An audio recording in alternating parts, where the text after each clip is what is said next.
కనుక దేవుని పిల్లలు కాని వారికి జయాపజయాలలో ఉన్న వ్యత్యాసం ఏమిటో తెలుసా? దేవునిలో లేనివాడు జయాపజయాలు తనొక్కని వల్లే సాధ్యం అనుకుంటాడు.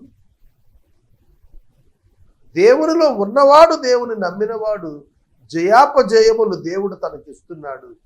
జయమునకు కారణం దేవుడు, ఓటమికి కారణం నేను అని తెలుసుకున్నాడు. That was the major difference. ఇది క్రైస్తవేతరుల్లో, నాస్తికత్తులు ఉన్న వారిలో వారు దీన్ని తప్పంటారు. మీకు అనుకూలంగా చెప్పుకుంటున్నారు. అయితే Bible is the best book of so many examples.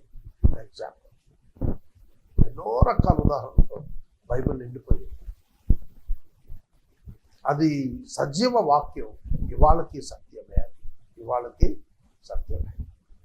Video మర్చిపోక share చేయండి. ఛానల్ సబ్స్క్రైబ్ చేసుకోండి.